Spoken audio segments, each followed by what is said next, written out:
right, so welcome to Just in Our Minds. Another great episode with one of my friends, Pat. One of my favorite people I met at Vasa. What a place to meet. So today I just like to get to know you a little bit better, and then we could touch base on some of what you're doing now, what you've done in the past, and everywhere in between. So, yeah, very good. Well, I grew up in Southern California mostly. When I was young, we lived in the islands, but about time to start school at 5 years old, we moved to the mainland again. But pretty much moved around all over Southern California. My dad was retired law enforcement, and he was in private securities. My biological father and I, we didn't really have much of a strong relationship, so I get how that goes. Yeah. So I was pretty much raised by a stepdad most of the time, and but it was nice. It was a pretty structured household, and with that, I was kind of encouraged to like do the rough and tumble boy stuff and try sports and skateboarding, biking, all of that stuff. But I had asthma when I was a kid, so I was like one of those kids that couldn't get too worked up, or seasonal allergies might put me in the hospital and stuff. So I was really fortunate that I was one of those people that kind of grew out of it when I found something I loved. So You think, not to sidetrack you right now, do you think the tapering and dialing into your physical fitness and your health helped with that? Yeah, I really do. And I just got fascinated by like hockey, and then that was one of the first sports I played too, is roller hockey. Yeah, once the rollerblades came out, there was this whole concept of like you didn't have to have access to an ice rink. I was going to say California, we don't have a ton. Yeah, so I got to where I started breaking that like cardio wind, and next thing you know, I'm skating 3-4 miles away, and hitting half pipes, and doing all the crazy stuff. But I kind of ended up in a little bit of a rough neighborhood when my parents went through a divorce, and that encouraged me to start getting into boxing and, eventually wrestling. And I had a pretty strong background in wrestling throughout junior high and high school, where I competed year round, and got a good 500 or so, actual sanctioned matches in my younger career. And, that's solid. So that's a lot of mat time, and you learn to deal with performance anxiety and pressure. And 100%. So I was the kid that would get nervous and his hands would sweat, from the weirdest things when I was young, because I knew if I got too worked up, I might, not be able to work through it or get in the hospital, or always had to carry an inhaler to like this kind of wrestling champion guy in high school. So you had two things. You had a medal and then the inhaler, right? Yeah. It was wild because, I think a lot of the people that like I train now, because, I teach, sometimes I teach fitness and I'm helping people get control of their body. And other times I'm teaching like edged weapon, hand-to-hand combat, arrest procedure. I work a lot with officers and people in corrections. So all of the wrestling background really kind of helped to open the door for that. The engagement with like non-compliant training, boxing, wrestling early on, I think really developed me to deal with opposition well. Dude, and the combination of like creating space and eliminating space, like you need both, like vertical and horizontal fighting. Exactly. And really,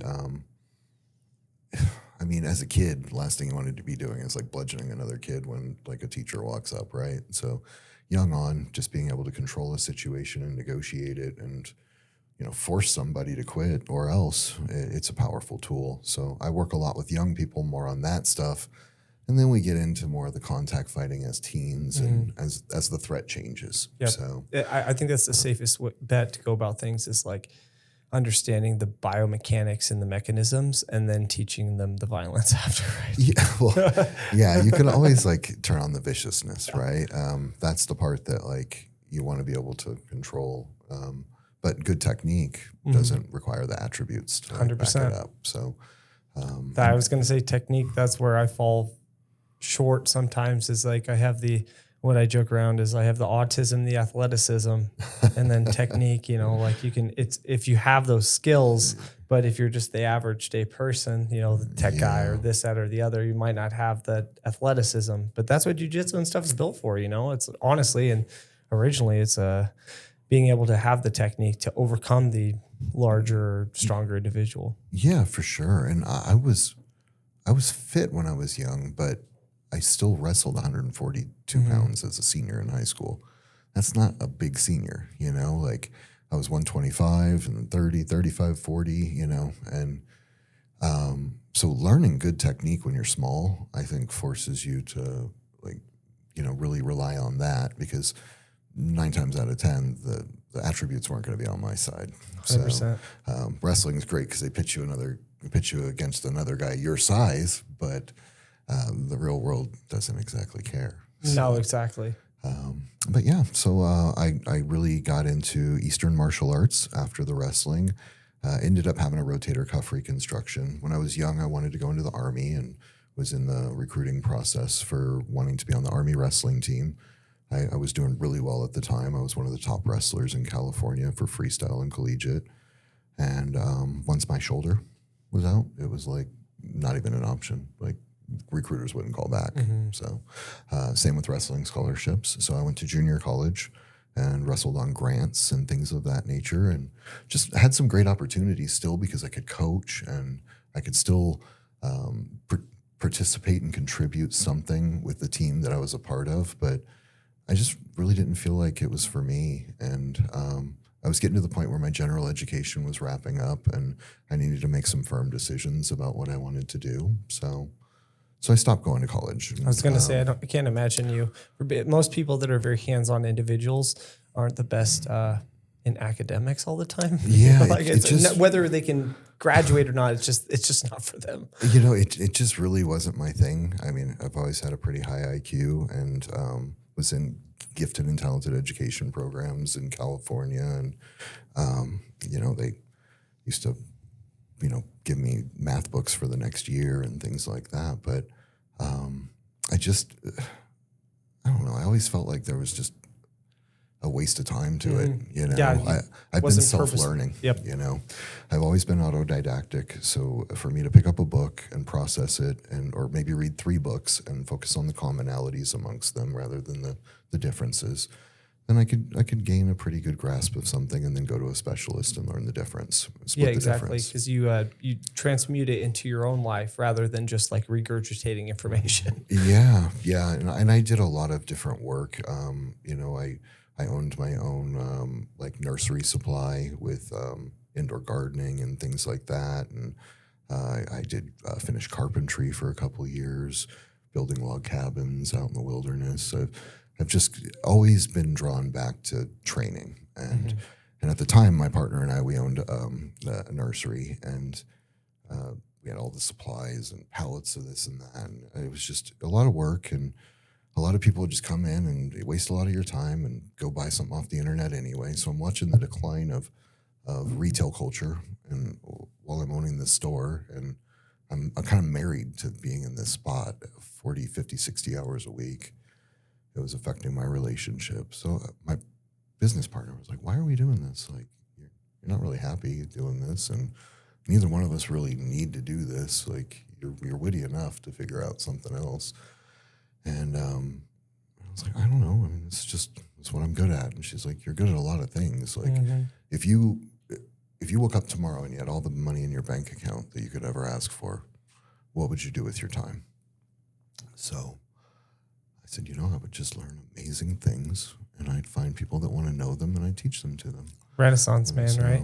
It's yeah, like that idea. I just, at the time I was learning like lock picking and, escape and evasion tactics and wilderness wayfinding and natural plant medicine stuff that, like, you know, where you can take yucca and make threads and needles, and how to make a canoe and make bow and arrow from scratch and all of these different things. Bushcraft level. Yeah.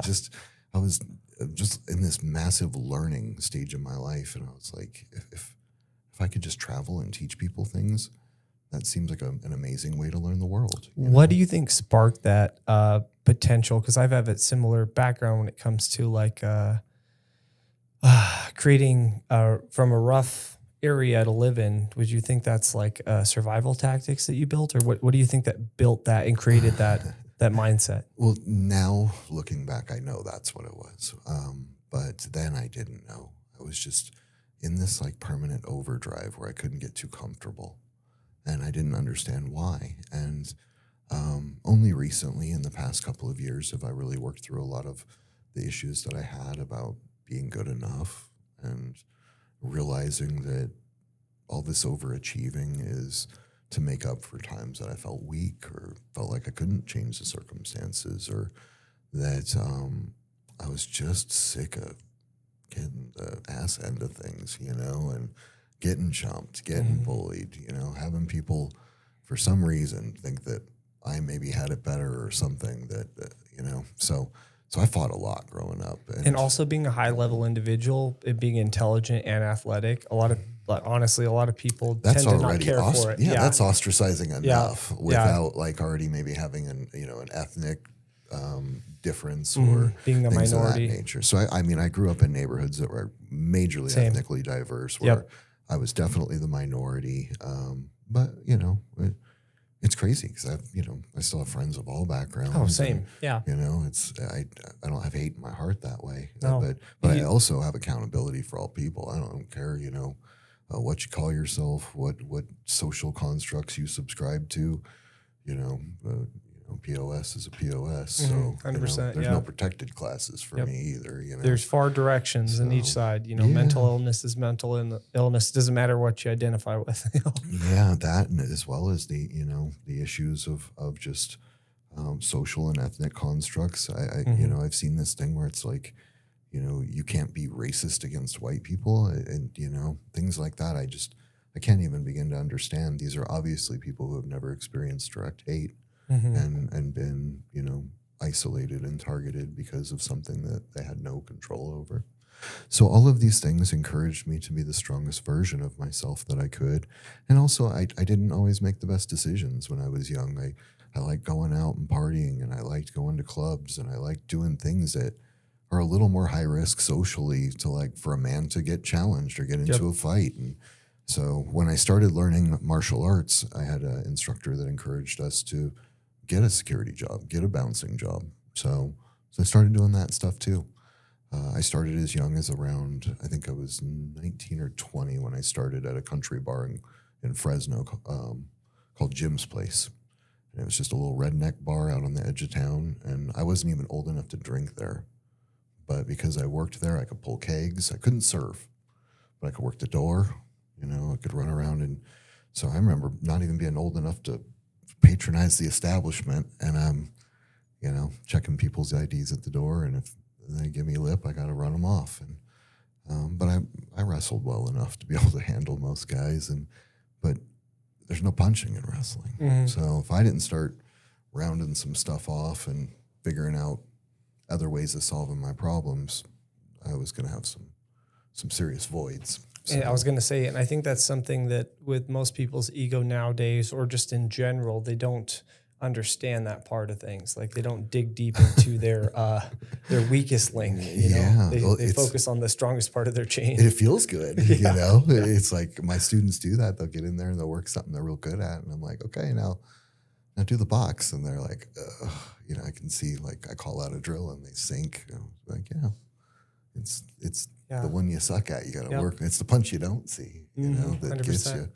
Because that's what happens, 9 times out of 10 you're great, but then there's that one person that doesn't make your wrestling make sense. Yeah, and that's the thing, is being able to smoothly transition. So over my career, I've done kung fu to the point where I got a master's degree at 33. Started about 20. And, are you a qigong guy? I do. I did qigong for a couple of years, and I do incorporate it into a lot of like my stretch work and my my movement. Because when I'm on the road, sometimes we can't hit a gym, but I've got to wake up my body every day. That's something I got to shout out Josh Berkman too, because he made sure to make me realize, because I couldn't understand for a while. Like I see people that were great fighters, but they weren't great movers. Right. And he told me, he was like, there's a difference between a fighter and a martial artist. He was like, Justin, you're a martial artist. And that's where the gap changes. And the qigong, the inner work, the movement, the mobility, you do it when you're not in fight camp. And I think that's a big thing that a lot of people don't tend to do. It's like they're dialed in for the 6 to 12 weeks that they have, but it's not year round. It was interesting for me. Qigong was introduced to me for helping heal me at the time. And this guy, Master Zhou Tingzhu, he was in Los Angeles. He passed away a couple of years ago, but he was a refugee in a concentration camp when Japan came in. Like, just a massive story. He was a Shaolin monk, and he taught us fire Qigong, and used to also do treatments with people. And That's not like that Real Karate Kid. like, he could literally put a piece of foil in a wet paper towel, and he could just heat it with his hands. Did he make Do Chow too? And he'd move it. I do from my kung fu, but I move it, and he would move it around and heat it up with his hands, not even touching it, but he would move that heated towel around you, and it would get your chi circulating. And but I did his energy work. I also did the 8 treasures qigong for years with my chiropractor. But if I told you I did it now, I'd be lying. But there was a time in my life where it was a daily practice. But at that point too, there's probably that mind-body connection that it's created for you, that you know that you have to do now this my grappling, my wrestling, Yeah. everything, I can sense intention coming so far out. So Yeah. it changes Throw it your into sensitivity. fingers, Yeah. The Filipino stuff is really big on sensitivity drills too, because of the blade. And so I teach a lot of those hand drills, and for hand speed and sensitivity, like the Hubud drills. And there's a whole segment of that stuff. I can spend 10 hours just unpacking it for people and teaching them the usefulness and versatility of it. But all of this stuff translated to just kind of creating a modern solution for violence for me. Like you said, other than those voids in yourself, you see the voids in society and maybe martial arts, and I shouldn't say martial arts in general, but the void for your perspective on martial arts and the individuals you come in contact with. I came out of Kung Fu, and I could, work a bow staff and a broadsword, but I don't have either of those out there in my car, Nope. Yeah. But I got a knife on me right now, Yep. and if I need to use some type of impact tool, a stick, a hammer, whatever, the principles are all the same conceptually. So once you learn to use an impact tool and an edged weapon in the modern sense, it really like changes your perspective of tools of opportunity and things of that nature. Also the defense behind it too. So like learning how to use the tools, you also Learn understand how to the defense to isolate, yeah, get away with. You have to use a disarm belt them. or a shirt or whatever it is to disarm somebody, right? That's right. I mean, and that's the thing, is if you can plan your life with any type of accuracy, you're never completely without something. I actually travel all over the world, and I kind of pride myself in seeing what I can make use of that I can also get past security. So, This carbon, and they make the rules, and Yeah. I adapt. But do you have any of those carbon cards that fold up? they look like they not the fit in carbon ones that fold up, but they actually make your Apple card. You can just go out and throw an edge on it. It's a metal card. Allegedly. And they make the 3D printed ones that are edged now. And then what's another one? I mean, That'd be so. I always think that'd be so terrible, like a playing card. If that's what takes you out, just somebody that could just throw a playing card.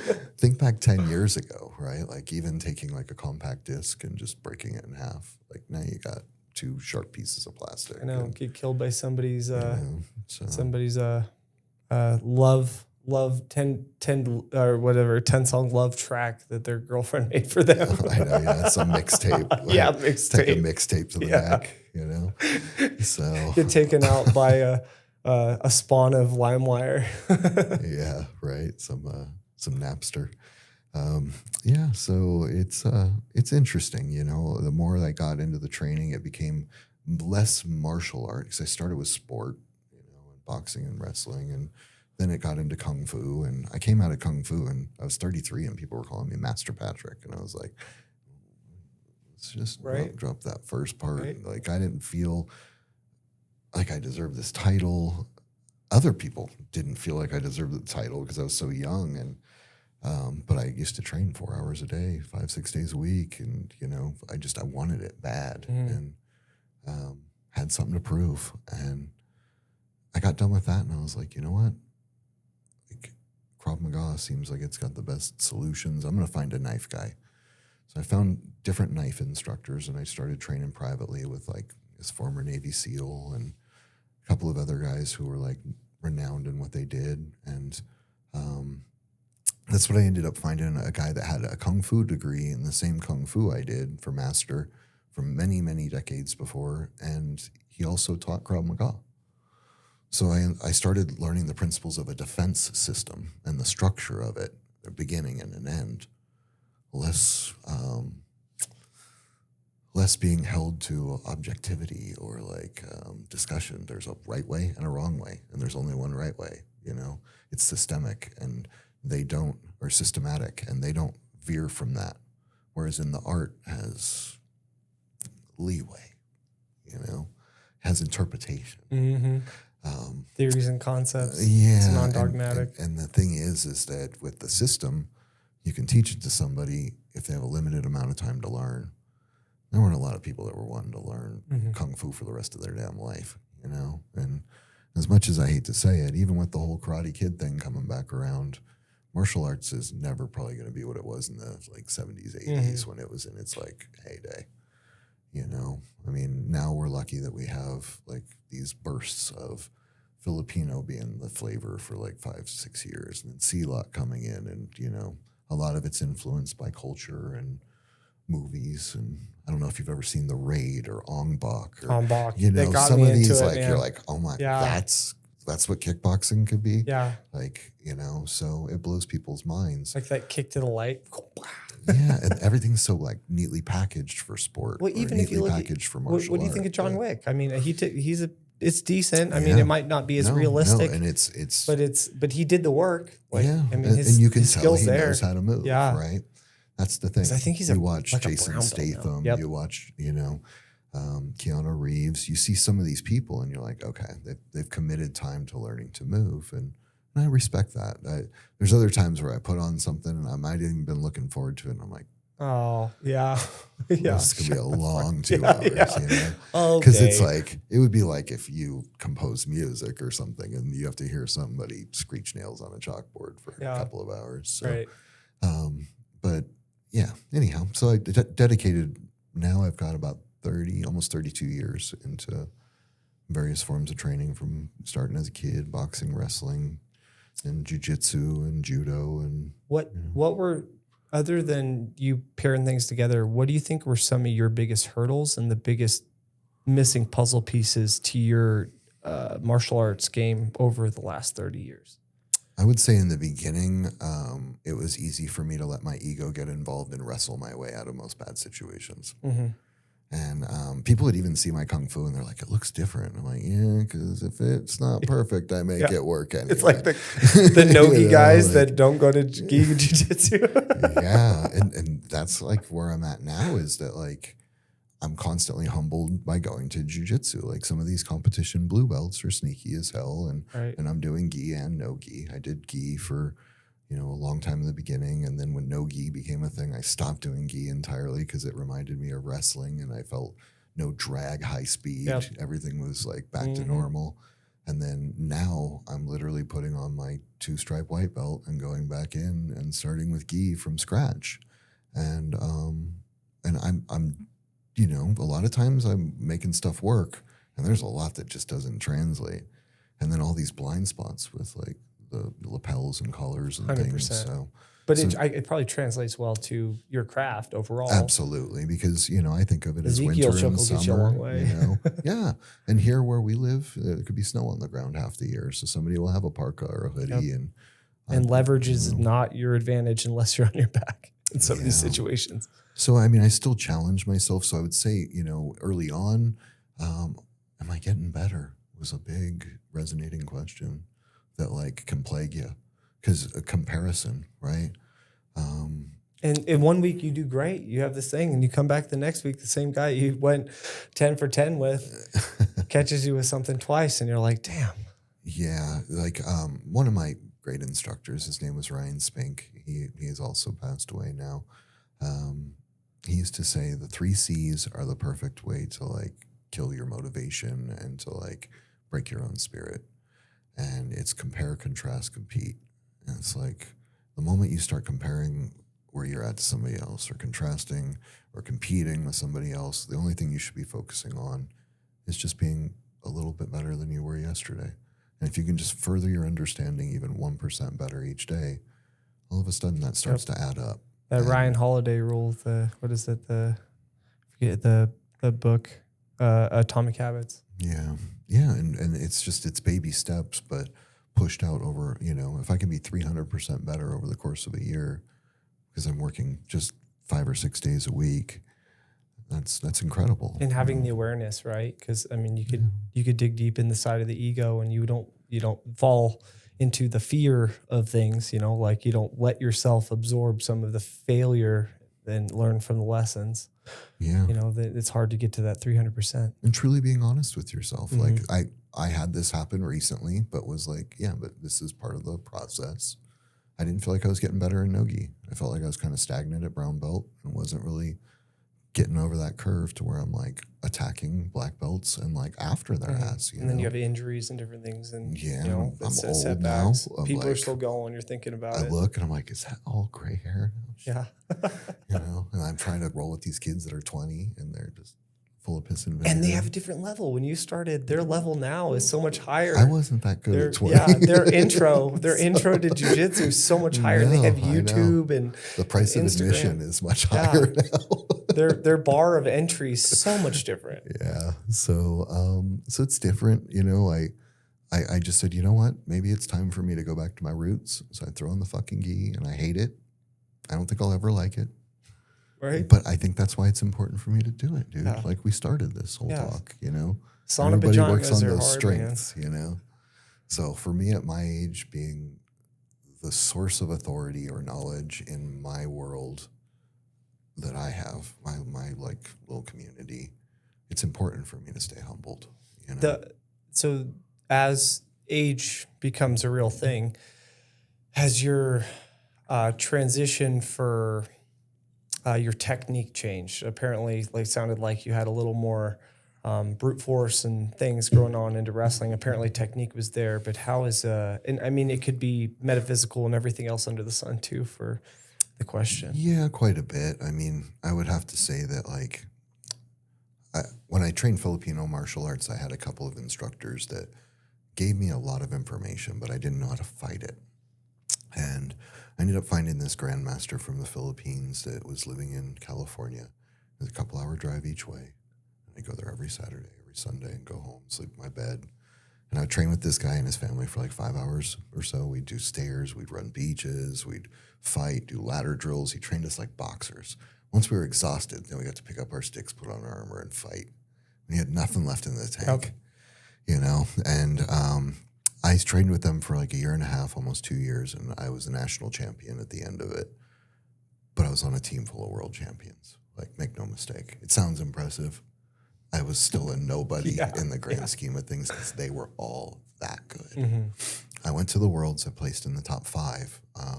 Kind of an upset. I disarmed the guy, which is the equivalent of like a knockdown. And then in the end, they still favored to him. There were a couple of Italian judges, and he was Italian, so it's just is what it's story is all this time. Where was right? this? But what it is that's why you don't leave a Can't fight. win by you don't points. leave a fight up to judges, right? So it's my fault. It'll always be that. So but I just wanted to be good enough at this to feel confident enough to teach it. And so like going to the Worlds in the beginning is like, wow, I was happy in less than 2 years I made it that far. And then I really started to expand my understanding. But he told me something that rung out with me, and it's carried even to my jiu-jitsu. This is where we'll circle back this wagon. He said, Patrick, you're a good fighter, but you still fight like a young man. And I was like, I know it's a compliment, but I'm like feeling there's an insult in there somewhere.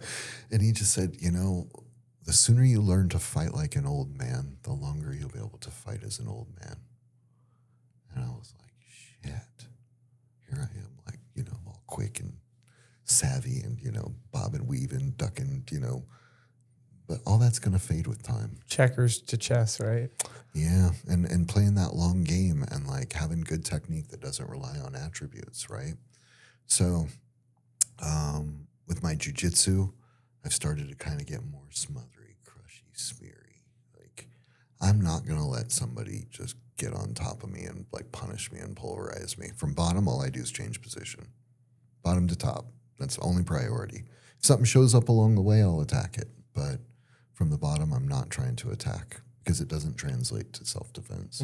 I would never choose to be on the bottom and try to work from there in the real world. Other than sweeps and stuff, I guess. But that's getting to top. Yep. Changing position, that's my 100%. only priority, right? So that changed my game quite a bit. Then, once I have top, I'm going to crush and smear, but always remain mobile enough to deploy. I don't want to get caught up into the competition game and the competition positions. There are a lot of positions for me that I don't work because they don't really work for humping a knife into somebody or for keeping a knife from getting humped into me or for getting my gun out. So when I start thinking about jiu-jitsu for defense, a lot of it I don't even work.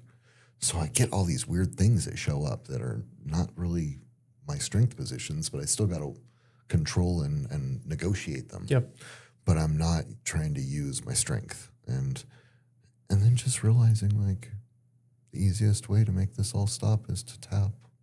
Everything's not the world championships, right? Dude, I understand. It's like, oh, my neck got this or my arm got this. It's like, yeah, it's because you were trying to see where he was going with things. Like, you were God. Yeah. And like, to be able to like tap and look at somebody and say, that was cool. How'd you do that? Yep. And then they show you and then they never get it on you again if you're smart about it, right? Or I guess what throws people off with me too is like, I'm like, whoa. Like sometimes they'll put me in a position. And I'm like, dude, if you were like this much closer, you would have been right there. I would have tapped, you know? Yeah. But I mean, also like not pushing my body to the breaking point before I give up, you know? Like you learn to spot earlier and earlier the beginning of the end. So for me, that's what jiu-jitsu is becoming. 100%. Like, where's the beginning of the end? Yep. Because then you could reset and you're going to be in a dominant position sooner than later instead of trying to fight through the pain. And really, it's like let's go back to where I started losing it and get better at that part. Then get better of trying to like defend it at like the worst case, last case scenario. And I think that it becomes more like a life lesson of avoidance of a bad situation rather than trying to get into a bad situation and overturn it. Kind of goes into like the John Danaher, like ecological training methods nowadays, right? Yeah. You know, it's not so, I mean, it's technique based, but you get stuck at the beginning in a rough situation and you got to work yourself out of it, you know? And I think that from where I seen jiu-jitsu start from, at least from the coaches I went from to now, I think that's pretty cool to have the traditional style and technique and then these new ecological position points to. Right. And what it is Krav is very big on that too. Everything's from a complete negative. So like you have these situations, you're in a bear hug, you're in a headlock, you're already mounted. Like, how the hell did I get mounted by another man? Like there's a lot of stuff that went wrong before that, you know? So I get that, I could get sucker punched and then next thing I come to, somebody's on top of me. But like, it's going to be pretty hard for a grown man to mount me out in the real world. 80%. Unless I made a series of bad decisions before that, right? And the spatial awareness that you've developed over your life and this the type of training you did, it's probably, that's a small percentage. Well, it comes into like, how do I get out of this? The coach walks by. Don't get into it. It's like, but it really does have a depth to it, right? So I've just had to start learning to grapple like an older man instead of trying to match energy.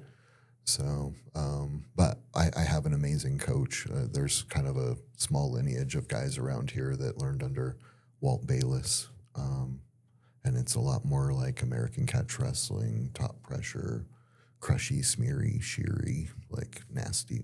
It's not exactly going to get you invited to all the places because people don't like being under you, you know. And, especially by a white belt in the gi. And it's a lot of leg locks. And so that's the thing is like, I'll just be like, okay, so how long you been grappling? And they're like, oh, like 7 years. And I'm like, okay, I've been grappling 20 years, but I have to wear this because they say I have to wear it. So are you okay with leg locks? Are you okay with wrist lock? Like, are you what? Does anything go street rules, or are we just gonna like have fun here? Yeah, what percentage? And, just come into an agreement. you know?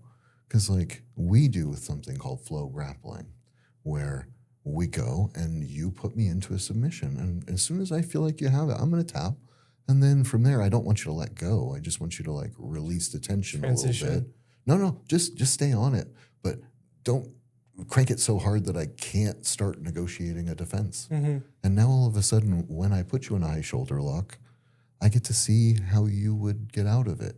And then I get to see what the nearest thing to it is that you would go to for yourself. And I think that builds and we that start to learn from each other. camaraderie, right? Because then it's Instead of not trying just to kill each injuries. other, dude. Like everybody's trying to kill each other in jiu-jitsu. 100%, dude. I feel that, especially with that belt level. People don't want to roll with you. I have that same problem. I think I'm sitting at 206 right now, probably 9% body fat, and my athleticism there. So like that, it doesn't translate well to people wanting to be my friend to party and play with.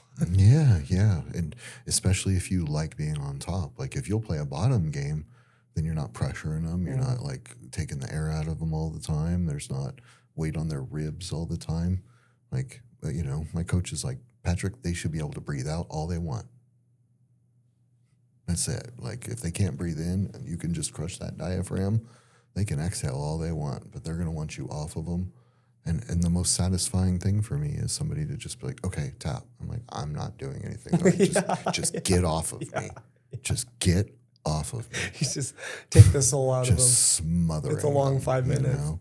Smother, crush, smear them until they're just like done, you know? So, but that's more my style now rather than trying to make something happen. Yeah. I've just gotten to where I'm trying to make every position I can hold so incredibly uncomfortable that you will celebrate sticking something out there for me. And then it doesn't put you in any, or your joints in any super compromising position points. You know, and I'm not playing butterfly guard, I'm and all not these catching something. I'm not doing some barambolo or, you know, these crazy like rolls and turns and having to catch a leg in that moment before it slips by.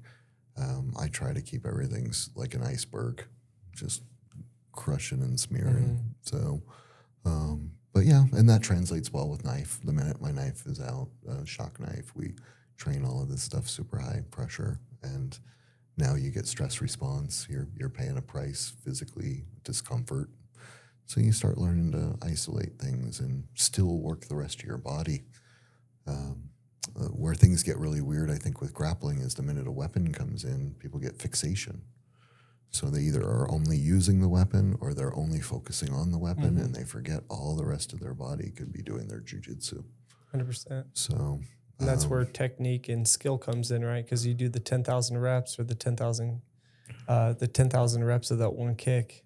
Yeah. Like Bruce Lee talks about. And really just like being comfortable losing and losing and losing until you can find a solution. Because, you know, if you're one of those people that needs to be great at everything you do, a lot of these darker aspects of defense, like working a knife on the ground, and you're not going to get your ego stroked all day. That's not going to happen. Like, you know, oftentimes, especially if there's more than one knife involved, one person's going to have fatal injuries. The other person's still going to be hospitalized at best.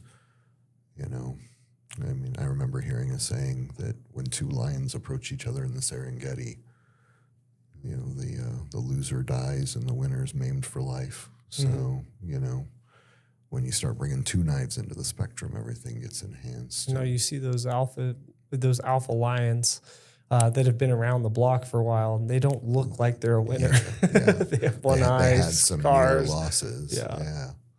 So, but yeah, that just brought me into the knife, and then I started doing C-Lot and training different aspects of like counterterrorism stuff over across the ocean. There's a guy that I train under that's named Fred Mastro. He does very vicious counteroffensive stuff where oftentimes you could see a bad situation coming. So if I wait till it gets so bad I have to defend and then recourse, I'm putting myself at a severe disadvantage. So our law here is written that you have a right to respond when you feel fear for your safety. And if you can articulate that, you can take the initiative and still have been in fear for your safety.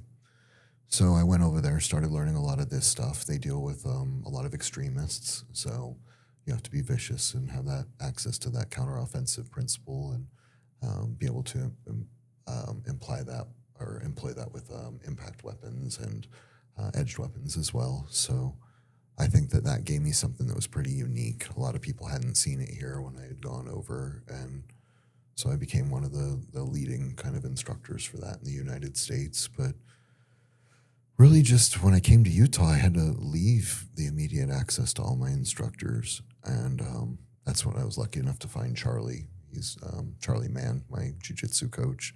That's 4th degree black belt under Walt Bayless. So I train with him a couple lessons a week and stay sharp. But also go in and do my gi and no gi stuff at another gym just to, stay on it. But it's good to touch base in open mats and different things like that too, because you like you get so used to your ecosystem that you're used to the same 10, 20 guys, regardless. That's what I had to do, because just a couple times a week with Charlie wasn't enough, and I needed to start getting under some other guys that they even have a different style. 100%. That's the thing. We all just kind of were working. We all were fighting for top pressure, Yep. and then I have guys now pulling me into guard, going, "Oh no." That's my Bruno. He's a smaller, not smaller, he's tall, smaller frame, long limbs. So he's really good at like spider guard, spider lasso, and a lot of things in gi, especially. Getting That's people just real stretched out. Yeah, and I get exposure to this stuff, so I at least learn how to defend against it, which is nice. Even though I might not add it to my quiver, but I've got to still know how to negotiate it. or know what's out there, right? Like, oh. Yeah, as soon as I start feeling those things coming, I try to, change the terms. Speaking of counterterrorism, what got you into the line of work that you're in right now? I can let you articulate that a little better. So right now I work with Children's International Rescue Foundation. We do a few aspects of child rescue work. We were formed as a 501c3 in the state of Utah. That's it's thecirf.org. So if anybody's listening and they want to go to the website and kind of figure out more about We'll us. put that in our show notes too. Yeah, thank you.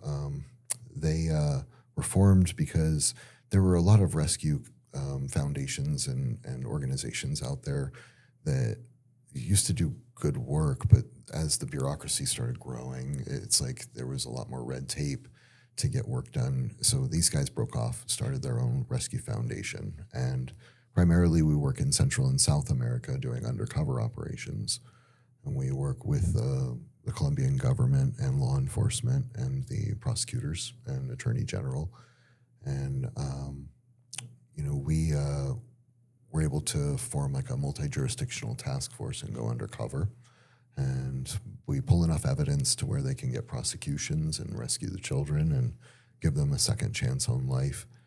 But, we also go after anybody that's involved. We try to, if we can get the taxi drivers or the hotels that are complacent to this behavior and, they're not IDing these people when they know that they're bringing in children.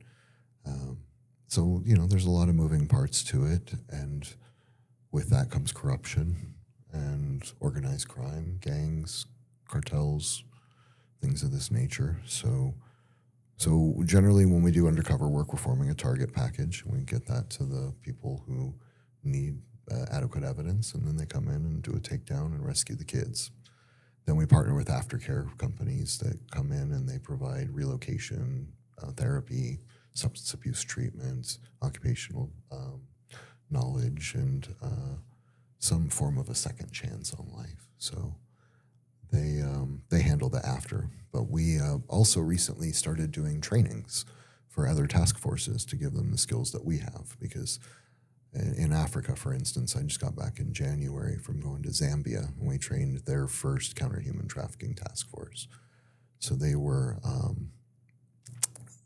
highly involved in like narcotics and terrorism, and so they had people from all different backgrounds that were specialists, but this is their first national formed and funded task force to fight human trafficking. And out there, it might not be as much sexual exploitation as it is in Central and South America, but they have labor trafficking, and organ harvesting is very prevalent. So the children's are being put underground in the mines for a week at a time without any sunlight and getting fed some oatmeal once a day.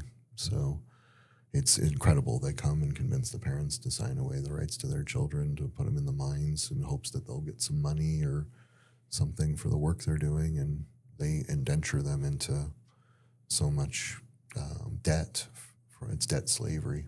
So they're charging them for the food, charging them for the rag they get to sleep on, and making it cost prohibitive for them to get back several hours to where they came from. So we train those task forces. We give them undercover work, teach them forensic interviewing, how to interrogate, how to passively interrogate in the field, evidence collection, undercover devices, recordings, everything. Give them all the tools they need, and then set them loose to start fishing. Whereas in Central and South America, we're out there catching fish for these people, and we're handing them on a silver platter. Domestically, it's very difficult for us to operate. We are primarily Children's International Rescue Foundation, right? So we do that because here a lot of the country isn't ready to acknowledge the problem yet. It doesn't look like a good look on Zion and Moab, all the tourism we have here. If they wanted to talk about how many kids go missing regularly, how many kids are out on the street not getting the help they need, how many kids are being prostituted. We also have organized crime syndicates that have come across the border in the last 4 years. I talked on Trey's podcast a little bit about that. We have over 375,000 children that have gone missing, that have come across the border, that were undocumented and replaced with people that they don't know where they went. And the new administration has found, I think, a third of them last time I checked. And that was probably a few weeks ago. I've been out of the country. So there's a big influx of new crime waves, new organized crime syndicates. Even here in Utah, in West Valley, Glendale, they busted a prostitution ring with Tren de Aragua, local gang that originated in Venezuela. So these guys are here in Utah, the same guys that we're rubbing up against in South America. So it tends to be these same criminal organizations that are running these crime rings. So, when I see these current topics of deportation and stuff, I'm fully in support of all that stuff. If people came here illegally, there's a process. If I wanted to become a dual citizen with Europe, there's a process. Doesn't matter what country. I can't just barge my way in and start, making waves. So yeah, and unfortunately, there's that bell curve for those that are decent citizens, regardless of their process, right? So because there's that loophole, unfortunately, for these gangs and traffickers and different people that they create families and. Well, and my heart bleeds too for all of these people who did it the right way, and now their situation, their gap to go from low to middle class is so much greater because of these people who didn't do anything the right way, and now they're just coming in and absorbing services. And so anyhow, it just, because I deal in the child side of it, I tend to be a little less negotiable on the subject because I get it. I understand what's going on across the border, and I understand the narcotics moving one way and the children moving another, and I also, because of the knife, I started getting involved in teaching the intelligence community last year, and so I do get different takes on things that are going on, and so that work helps me to go undercover, and it also helps me to share the things that are working for me with these officers that their life may depend on it. So, so we recently started working on something to contribute domestically. That's our third leg. We partnered with an AI company called Vector AI, and we're developing a software that we call it Digital Sentinel, and it basically is set up to monitor your network so that if you have predatory activity taking place on gaming platforms, chat platforms, or social media, it's hunting for certain keywords and interactions and phrases that we've programmed the AI with. So if somebody's preying upon your children when you're not there, you have something to notify you, first of all, start documenting and capturing some of this stuff. And then even at a certain point, it will divert the child out of the conversation, block the individual from their access, but keep continuing the conversation on to see where they're trying to take it so it can prioritize the threat. If they're just making inappropriate conversation, that's one thing. If they're maybe just know it's a child, but they're continuing to talk, which really isn't appropriate either, you know? Or maybe they're wanting to schedule a meetup, or they're requesting inappropriate media content like a Some photo sort of grooming, or video or something along those lines. So the software is set up to prioritize the threat. And also what we're doing is, aside from that end user version, we're custom formatting a version for law enforcement. So some of the officers that I work with are associated with ICAC, Internet Crimes Against Children, and they're a specific division under the Attorney General where all they do is just hunt for predators all day long. But imagine the one-to-one exhaustion of having to have chat conversations with each one of these predators. So we're incorporating the AI technology in as a force multiplier for these officers. This way they can literally come to their desk, and maybe they had a window open for Yahoo Geographic Chat for Salt Lake City, and one for Google Chats for Salt Lake City, and one for Facebook Chats for Salt Lake, and you can just have all of these platforms with geographically oriented chats and have decoy accounts just hanging out in there. And all you have to do most of these times is just make a new account that says 14-year-old female Susie Soccer or whatever. It's like there's a gentleman named Ryan Montgomery, and he did a podcast with Sean Ryan where he did this. He made a brand new chat account, and boom. And like within 5 minutes, there were about 12 men that were overage, obviously, with fully filled out profiles that were confronting and trying to initiate conversation and proposition this 14-year-old child. There was a decoy account. So all they have to do is just set the lures in the water. They don't have to approach or presume or imply a single thing, just a completely benign account. And these guys come out of the woodwork. So now they don't have to directly interact with those conversations, which is going to do wonders for the mental health of the officers.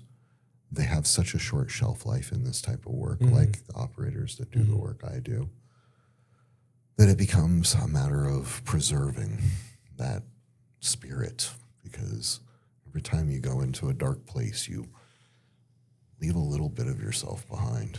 So I wanted to touch base on that, but you kind of already dove into that. Is like, I was curious of from when you started, what year would you say you started in this line of work?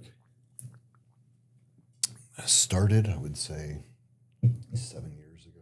7 years ago.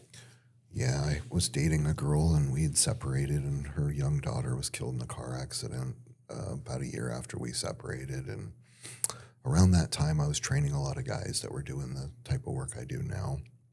And they were trying to get into it, and basically had told me they had an organization out here ready to go. So the gentleman that trained all of us had said, you teach knife, and you've come and taught knife for me, and you've taught all of us martial arts and stuff. But the big thing really is, you have the potential to get out there and do this work yourself. And I remember between the loss of the kid and all the things I was feeling about what I thought the fate of these people should be, I just didn't know if it was a good fit for me.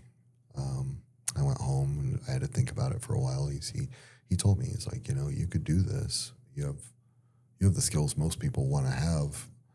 People I have, they're just, I don't know if they're brave or stupid. Like they don't even know how to fight. They don't know, but they'll barge in there and save kids, which that to me is awe-stricken, right? I think personally, anybody with my background who's a decent person and was given the opportunity would probably do it, because they got the best tools they could probably have, But, when I was presented with the opportunity, I didn't really trust myself. I still had some anger issues from my childhood, and I knew what I was capable of physically. And I was like, can you put me in the room with somebody like that? Like, that's a short table. I don't know, yeah, I don't know that somebody could get between us fast enough. So, but then I started thinking, and after we had just buried my ex's daughter, I started thinking about like what I would do to have her back, you know? And the same with these parents, because like, you know, even if just one kid gets a chance at a second life and they take it, right? Then it was worth me being uncomfortable. So I called him and was like, okay, I think I'm going to do this. And so I walked away from everything. I sold my business. I got rid of anything that I couldn't live without, and I moved out to Utah. And turned out the people that I came out here to team up with were full of shit. So they didn't even have their 501c3 built. It was more of an idea than it was an entity. So I just took off to Europe. I split for 90 days. That's the longest your visa can be with the tourist visa. Came back, nothing going on still. So I separated ways from them and started teaching. And it took a series of like community service and all of these different contributions to get to the people that I actually got on a team with. Because most officers are like, well, you didn't police, you weren't corrections, you weren't in the military, what the hell are you going to teach me? But I understand kinetics and I understand violence, so I just had to get in front of the right audience. Mm-hmm.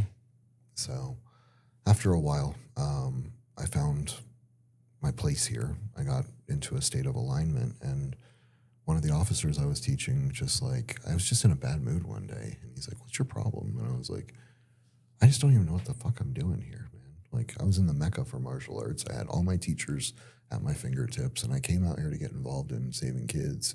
And I'm like busting my ass teaching and pulling a part-time job just to try to make ends meet. And I just wasn't in alignment. And I think my energy was off. Everything was, there was a dark cloud following me around, you know? So, he goes, well, I know people that do that kind of work. I was like, well, what the hell, you know? He's like, well, maybe when they do their annual training, like I can introduce you and maybe you can do like a hand-to-hand combat thing for them, you know, teach them some knife stuff. Because when they're out of the country, they don't get to take their guns, even if they're cops, even if they're SWAT guys. Nobody in Peru or Ecuador or Belize gives a shit. You're an American in a foreign country. You get a knife like everybody else, you know? Dude, those Brazilian machete videos, I'm like, oof. Oh, I know. Oh, my gosh. And the Filipinos are just really good at it, right? So, you know, when I started looking at it, I was like, okay, I know what I would want to like have in my back pocket if I was doing this. So started teaching the guys. And then I said, you know, why don't you just take our whole course? Do you see a common hole with a lot of the first responders? Absolutely. Their post program is absolute dog shit. Mm-hmm. You know, they have peace officer strategic trainings, and it is dog shit. And that's what I've seen too. It's usually I'll say it out loud.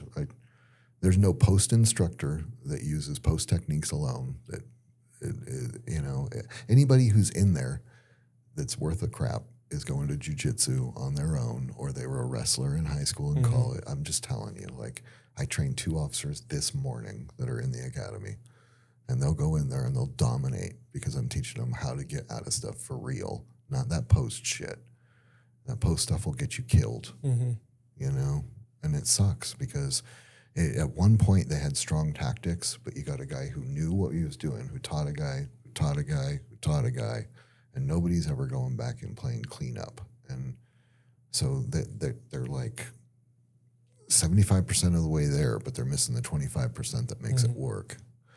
And ever since the whole George Floyd thing, they've had to water down the police tactics so bad anyway that, you know, it's like nobody even wants to talk about that whole scene.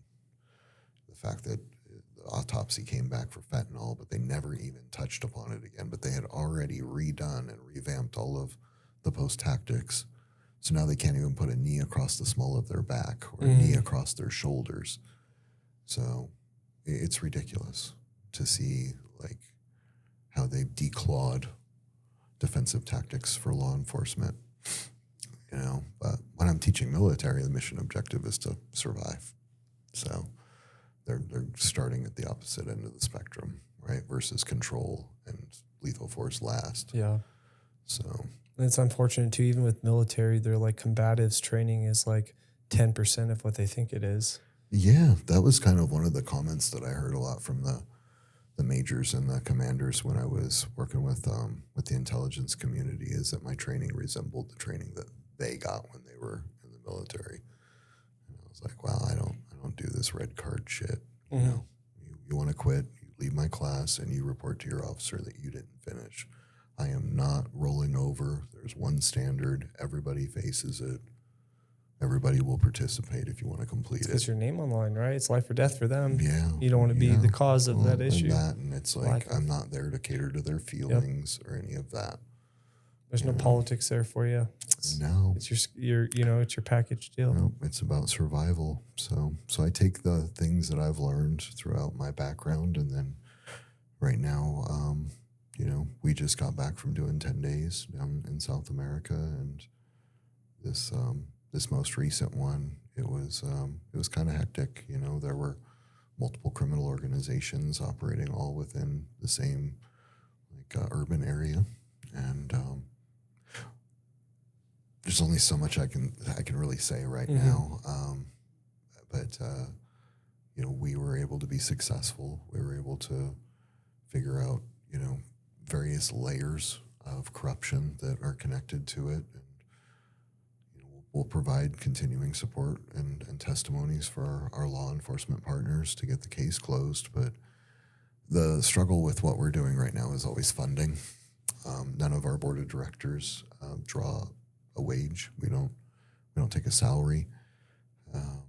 Sometimes our operators, for being gone 10 to 15 days a month, they'll get a small fee for their time away from their jobs or from their families. But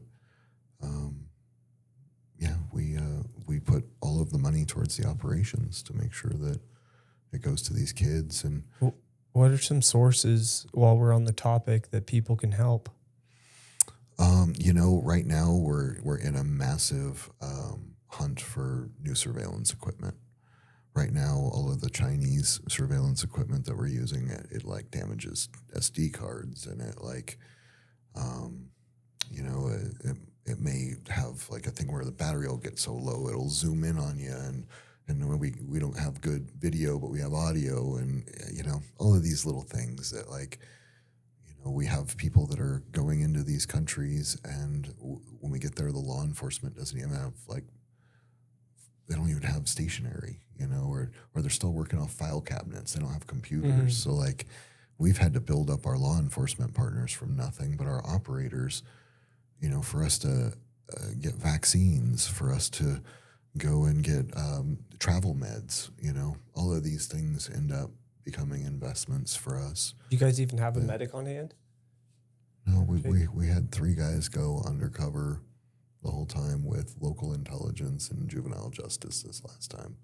No standby, no nothing, just what weapons we could hide on us, and interacting with the worst of the worst. The people that we were interacting with were known for stabbing you and robbing you or killing you. And they also use scopolamine, which is it's made from nightshade, and they put powder on your phone, and if it hits your face, you just pass out. But it's kind of like date rape drugs, but you're compliant, so you'll still give your social security number, your driver's license number, your PIN number for your credit cards. You're conscious enough to do more damage, but you couldn't fight back. You couldn't remember anything a day later. It just wipes you clean. So they're basically using deadly narcotics. I mean, imagine if you went to a dentist that morning and you're on some type of painkiller and they hit you with scopolamine. You could have a cross-contamination and die, or you have an allergic reaction to it or something, or you get violent and resist, and then they just kill you anyway. So these are pretty gnarly situations, and we have to process and negotiate through it. But when we're doing this kind of stuff, it's it's all on us. We're paying for our food, we're paying for our tickets. we were joking, but it took 17 hours to get there and 17 hours to get back because the tickets we could afford had 4-hour layovers and 4 different airplanes. Like, so I mean, what do we need? Well, we need anything we can get our hands on as far as access to services, flights, tickets. As, you know, somebody's probably got hundreds of thousands of frequent flyer miles they're not even using, or you know, a small jet that could get us to Colombia in 6 hours and get us back, you know. So it's crazy. What we need is support. This last year, I think we had less than $70,000 come into the whole foundation, and we saved 34 kids, and we incarcerated 36 predators, and we turned down a lot of work because we don't have the resources. So that's the hardest thing about it, is like fighting knowing that we're losing, you know. So yeah, we need whatever help we can get. And it sucks because, you know, you learn to like endear these cultures, and they're good people. They just want to protect their children. So we have upcoming cases in other countries, Costa Rica. Sometimes the donors want us to work in a particular area because that's where their heart is. So we're doing our best. We're applying for grants. We're, you know, working our own private networks, but it's raw, you know. When you see all this firsthand, and these people they're horrible, you know, but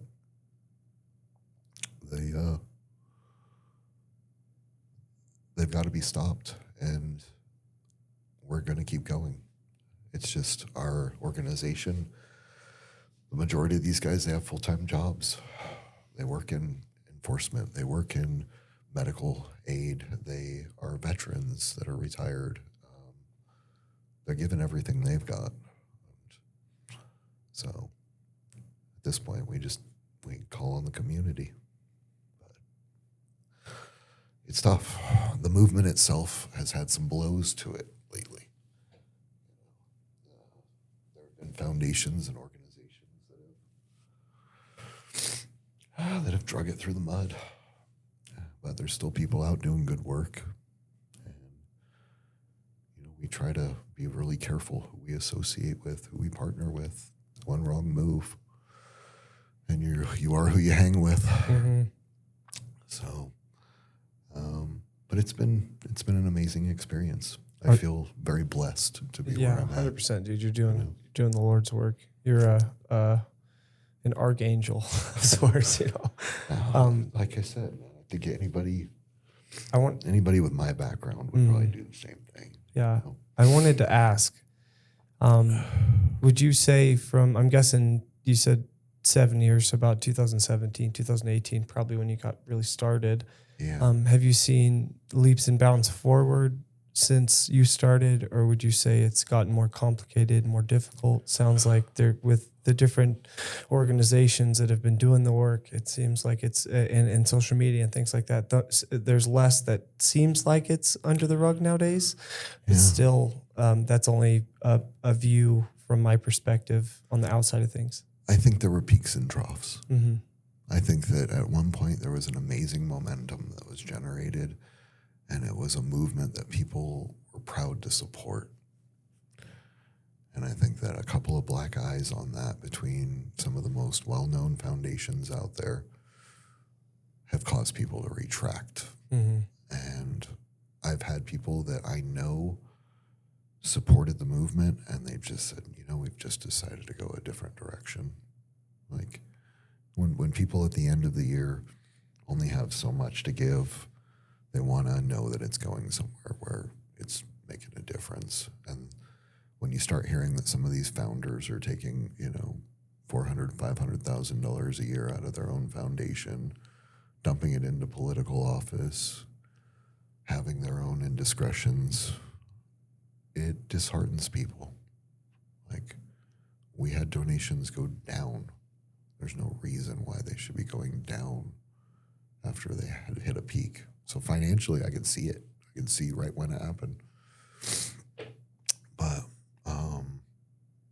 I think that it's something that just about anybody could get behind if they knew that the money was going to the right place, I guess.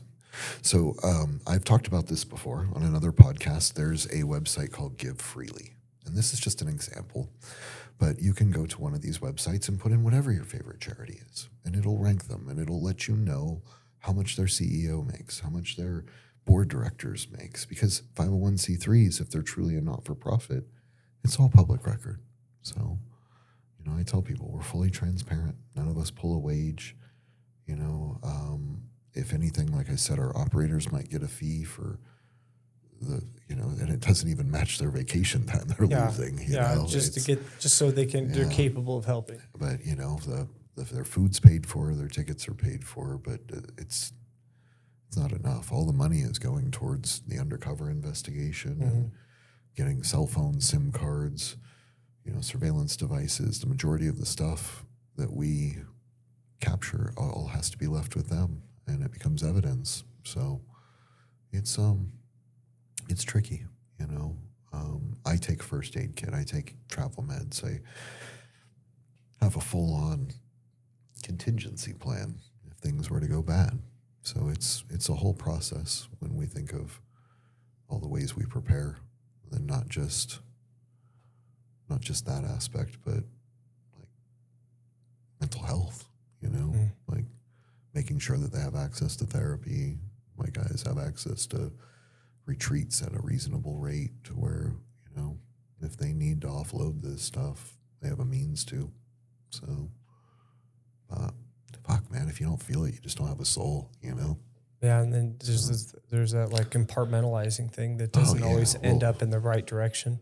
Well, I can do it while I'm in the field, and that seems smart to do, but you still gotta feel it when you get home. Yeah.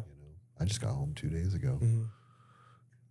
It's obviously still real fresh, but nonetheless, it's back to doing things like this and shaking hands, rubbing elbows, talking to people about where their values lie, speaking, doing as much public speaking as I can, letting people know that this is a real thing, that just because they live here in Utah doesn't mean it can't happen to them.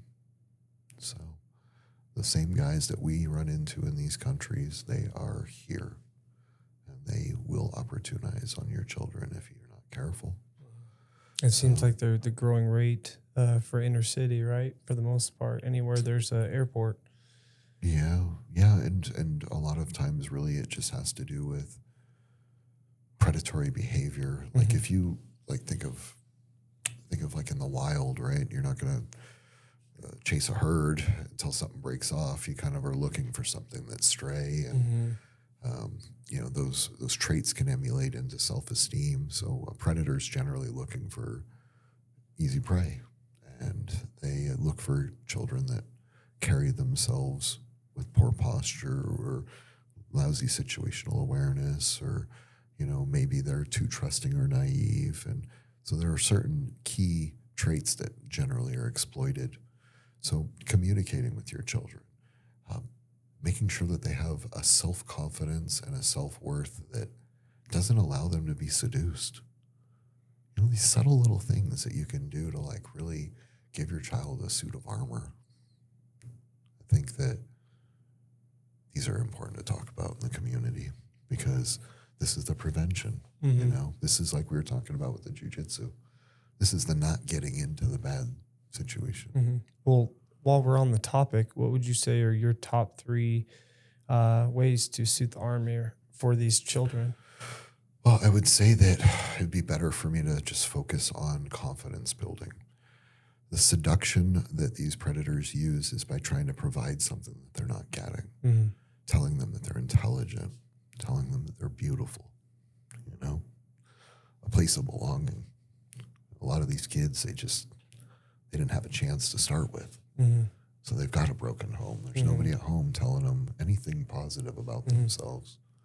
So it's the best thing that you can do is have a child with such strong self-esteem that nothing they say to them is even a valuable offer. Yeah, you don't hear, it's not like they don't hear those things at home. And the woman that taught me this, she raised daughters and she works in countering trafficking. And she said, what are you going to say to my daughter? She's beautiful. She knows she's fucking beautiful. What are you going to do? Tell her she's smart? She knows she's smart. We tell her that all the time. She knows her worth. She can't be seduced. She can't be pulled into that shit. That's how you make strong kids. But it takes effort. Right. Got to be there. Yeah. You know?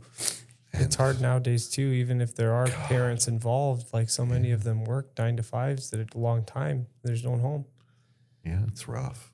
You know, when you think about it too, it's like, it's by design, man.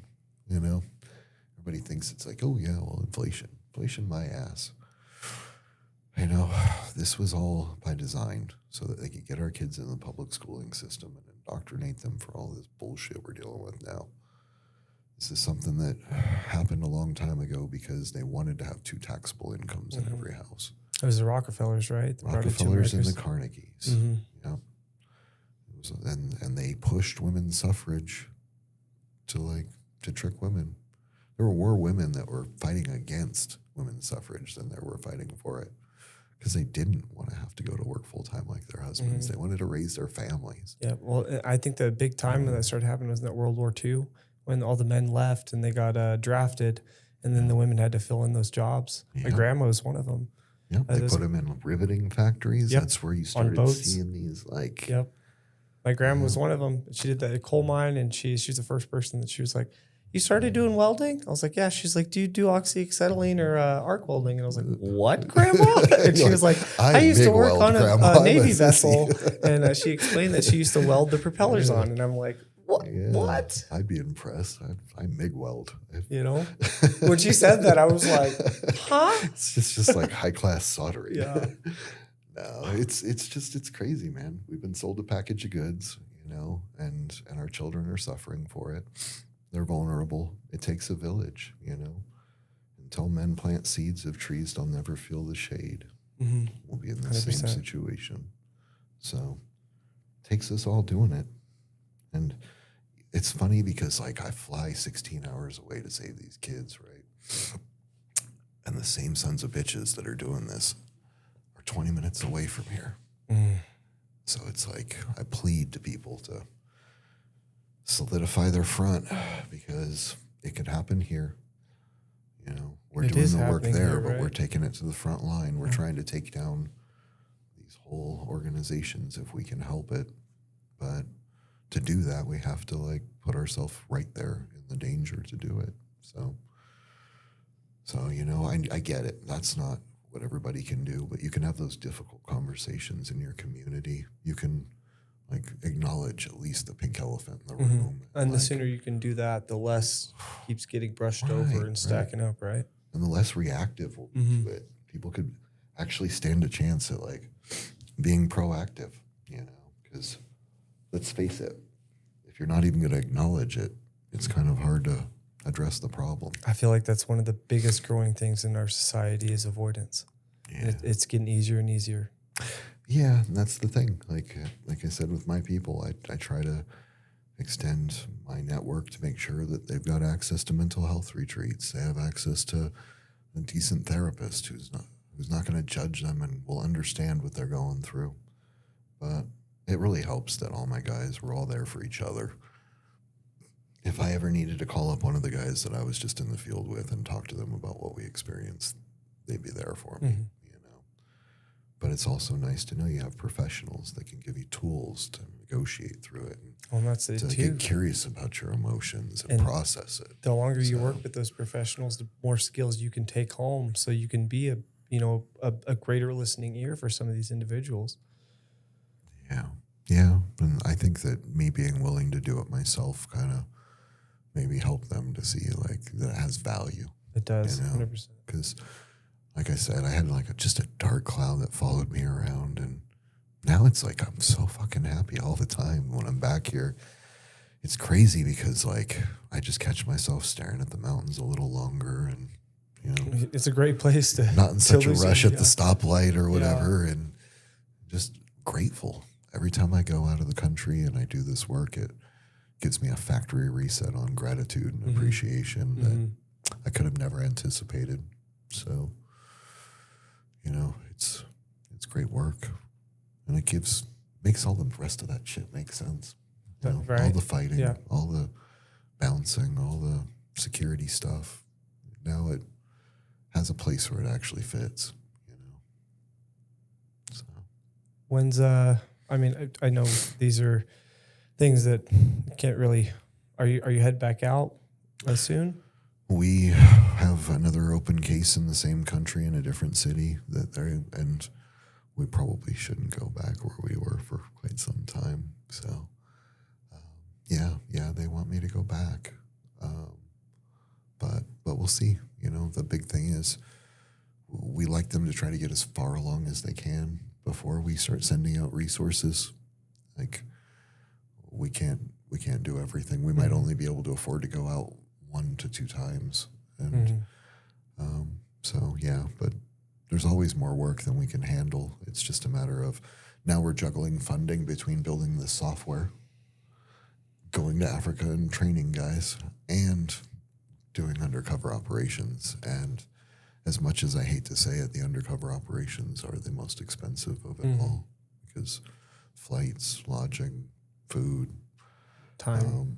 surveillance equipment. We end up having to pay for a lot of the stuff for our local partners while we're interacting, because they're getting hourly, but they're not even getting overtime. They don't have gas for their patrol cars in a lot of these places. So we're doing everything that we can to facilitate the whole operation. So, but yeah, if anybody's in a position where they want to know more, if you go to the website at thecirf.org, there's a pop-up for just recurring or one-time donation. But when we have people that are curious about wanting to do something big, you can write to us and we can talk about donor packages of like whole operations that we have like assessed, and we know what they would cost, but we don't start one until we can finish it. Like, you know, so with money trickling in, it accumulates, but when we end up with a lump sum, that usually takes us over that curve to where now we can actually put guys in the field. Yep. So Till the next mission, right? yeah, right now a major thing is we need to start advertising. You know, sadly enough, these things, they have a reach locally, but we need to start putting actual funds towards advertising and letting people know the success we've had. So yeah, it's just all of these aspects.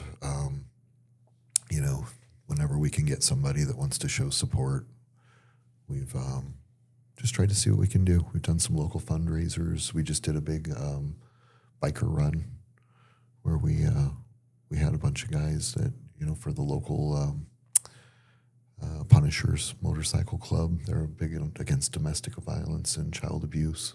So they help relocate people that are in bad situations. So we did a little collaboration with them, and they helped us raise some money. And then we've also done some stuff with like hot rod shows and things. So, you know, anytime somebody's interested in the community and maybe collaborating and finding a way to get us some exposure, we're open ears. So, Awesome. Yeah. But I mean, thank you for having me here. Oh yeah, It's of just course. getting to tell our story. Yeah, and maybe we could see what we could do to help collaborate to get you some content or something like that, so you can have more opportunities for ads. I was going to say maybe our studio can help with that, and my networking. I'll start inviting you to more places when you're here, you know, so we can get you in front of the people necessary to get you these big lump sums. I appreciate it. I mean, I know our other guys on the board would also take the chance to share their story. It's just some of them, because of their government jobs or their first responder status, they have to omit. So maybe there's ways we can help master identity a little bit, but we can get some of the stories out. So I'd like to open up that, olive branch to anybody on your team that needs something like that. Maybe we could help and create something, at least videos or ads or whatever it is. And then I have some friends that do SEO. He has a background. Travis does a little bit in those realms too. So maybe we could save some of your pocket there and see what we can do to help out. I think really we've just got to start being open-minded, because this isn't what we do. We operate. Yep, exactly. I was going to say, but here I am, like, I do these things because I'm the guy that's willing to stand up and say I do it. They want to find me, they can find me, but my guys, they're on patrol all day long. Or, there's no, it's no days not good. So, but yeah, thank you for having me out. Of course. It's an honor to be able to share it. Oh, dude. Like I said, I love you. You're a great guy. I always joke around when I talk about you. I'm like, he's like a real life character that Tom Hardy would play. That's funny. But in closing, what would you say your top 4 pillars are for your own success that you could give to our audience? I would say kind of a relentless drive. Every day I start the day with something that's incredibly uncomfortable. And you've gotten to see a lot of that. I pretty much put myself through the ringer first thing in the morning, and then I start serving all my clients. Another thing is knowing the why, like creating purpose instead of looking for it, right? Yeah, it's easy for you to take a day off or to make excuses when you're not connected to the why you're doing things. I would say that for me, I've never been a very religious person, but I've always thought that it's important to leave things better than I find them. Mm-hmm. And rather than prescribing to a path of man or of spirituality that's kind of like fixed, for me, I think of if everybody else was to act the same way that I'm acting, would the world still function smoothly, So kind of leaving things better than I find them. And taking that initiative of, could everybody do this and the world be okay? So sometimes I catch myself driving a little fast. And I'm like, if everybody was doing this wouldn't work, right? So like I have to kind of self-regulate and check my ego. And learning new things. I think it's connected to humility.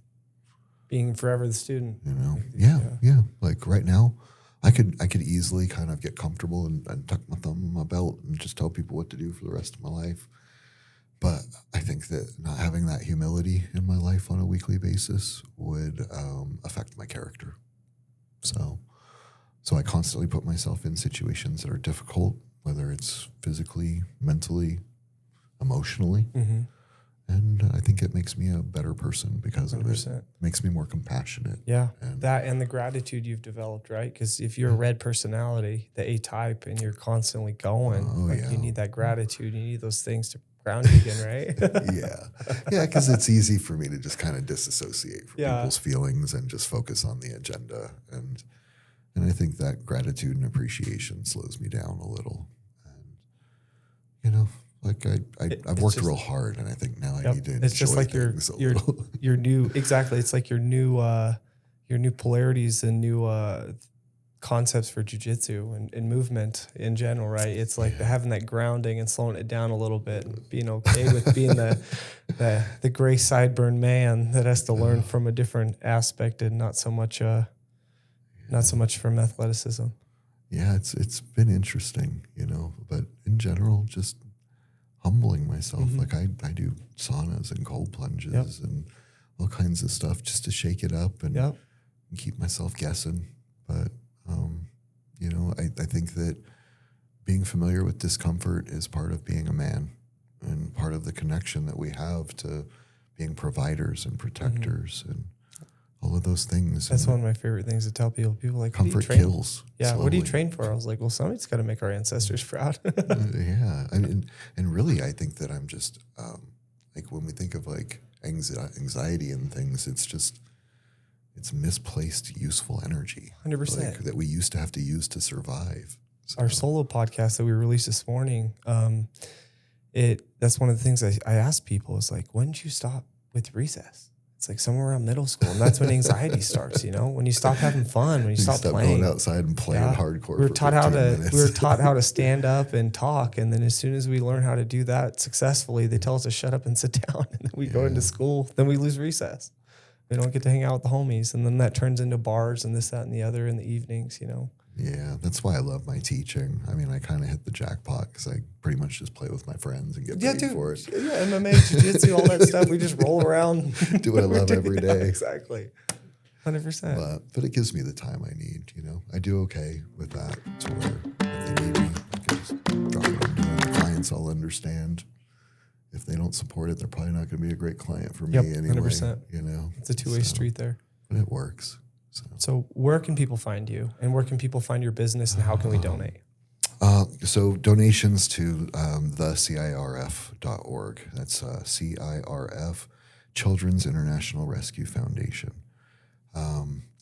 With my business, it's MCC Defense, and you can reach me directly at patrick@mccdefense.com on both of my email and my web address. With the CIRF, it's .org. And, that's probably the best way to reach out to me. If you go on there, we just kind of glazed over things. I've done a ton of stuff with VIP protection and all these other things, but you can find that on my website. We'll have you on again, too. So we'll have you on as things keep developing with this AI software and we start getting convictions, I'd love to update you guys on it. Right now, we're trying to just get case law that starts with probable cause from the software, and then that's going to take off. Yeah. Once we start getting that in departments, we're hoping that will help with funding. But, anytime you have something you need or you could use help with, just reach out to us. We'll get you on again. No, and I appreciate it. It's just getting the story out there, letting people know there's still people doing the good work. And I'll also link you up with more people that have other podcasts too, because I think you have a great story. So yeah, they kind of put me on this stuff because I can tell it from a firsthand point of view, and they can tell, it's like where my heart is. 100%. So, thank you. Oh, dude, my pleasure, brother. Thank you so much. Thanks for listening, everybody. Once again, this is Just in Our Minds. Catch you next time.